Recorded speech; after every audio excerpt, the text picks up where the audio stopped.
In this week's parasha, we are introduced to the second of our fathers, Yitzhak, Isaac. And in fact, the parasha begins by saying, Eile Toldot Yitzhak ben Avraham. These are the generations, these are the happenings, these are the parts of the life of Isaac, the son of Avraham. And then the verse concludes, Avraham holid et Yitzhak. Avraham fathered Yitzhak. And of course, there's an obvious redundancy in the verse. It seems to be saying the same thing twice. These are the generations of Yitzhak, the son of Avraham. Avraham fathered Yitzhak. We just said that Yitzhak was the son of Avraham. So Rashi explains to us that there's far more implied in the verse. That what the verse is telling us is that Yitzhak was very, very similar to Avraham. In fact, he looked like Avraham. Their faces were very similar. And there was a pragmatic reason why Hashem made this so. Because there were people who were going around and saying that Sarah had in fact been impregnated by Avimelech, who was the king of the Plishtim, who had kidnapped her.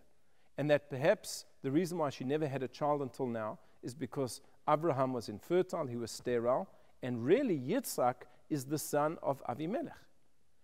So Hashem organized things in such a way that Yitzhak looked exactly like his father. Yitzhak, as it were, was a carbon copy of Abraham. But there is more implied in the statement than just the fact that they looked similar. And that is that Yitzhak continued the legacy of his father. This is the role that he sought for himself. Very often in life, you have people who are entrepreneurs.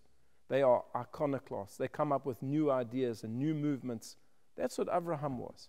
Avraham was a very, very different person. All of the world was on one side. He was on the other side. He introduced monotheism. He taught so many different people. He was an outgoing person. He was involved in outreach. And that's a wonderful thing. The problem often is in the second generation. Can you keep it going? And Yitzhak saw that this was his role. Not to introduce new things. Yitzhak was not like his father in that he introduced anything, but he was like his father in that he continued his father's legacy. This is what the Torah means when it tells us, Eile Toldot Yitzhak ben Avraham. These are the happenings, this is the life, the legacy of Yitzhak ben Avraham. He continued his father's legacy. Because very often an enterprise can fail in the second generation. Yitzhak didn't want that. And therefore he ensured that he continued what his father had done. What then was the major quality of Yitzhak? And our sages tell us that his quality was gevura. Gevura is a certain type of strength. It's not an outward strength. It's not the strength and the courage to make war. It's an inward type of a strength. Everything was functioned on the inside, as opposed to Avraham, who was a very extroverted person. Everything was focused on the outside. In fact, Avraham was a great warrior. Yitzhak never went to battle. He wasn't a great warrior. But he had incredible gevura, he had incredible inside capabilities and strengths. Where do we see the true meaning of the word gevura? In Pirkei Avot, Ethics of the Fathers, we are told, Ezehu Gibor, who is a powerful man, who is a hero, Hakovesh et Yitzro, a person who is able to control their own personal desires. Now, we have to be very clear, and this point is made by the late Rabbi Mordechai Fachler in his beautiful books on the Yamim Noraim, on the high holidays, where he says that you have a person who represses their feelings. And this is very negative. So, for example, they come to the office, something makes them angry. They can't shout because they're worried about what their boss might say. So when they come home, that repressed anger comes out and they shout at their spouse or their children. Repression is a terrible thing.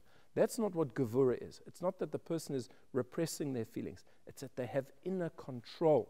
That Yitzhak had incredible control of himself. That is the gevura. That is what is meant in Pirkei Avot, where it says that the gibor, the truly powerful man, is not a person who controls others, but has self-control to control himself, to control his temper, to control his lusts, to be perfectly focused all of the time. This was the incredible strength of Yitzhak Avinu, of our father Yitzhak. Whereas Avraham was a person of chesed, he was giving, he actually perhaps maybe gave to a fault. Yitzhak was the one who knew how to control it, so that they could create a perfect synthesis. And in fact, this came out in the third generation, Yaakov. Yaakov was that perfect blend of his grandfather and his father, giving but control at the same time. So that your giving shouldn't be negative, but at the same time that you shouldn't withhold so much that you don't give to anybody else and you become an aloof person. This is the incredible lesson that we learn from Eile Toldot Yitzhak ben Avraham. These are the generations and the legacy of Yitzhak, the son of Avraham. I wish you Shabbat Shalom.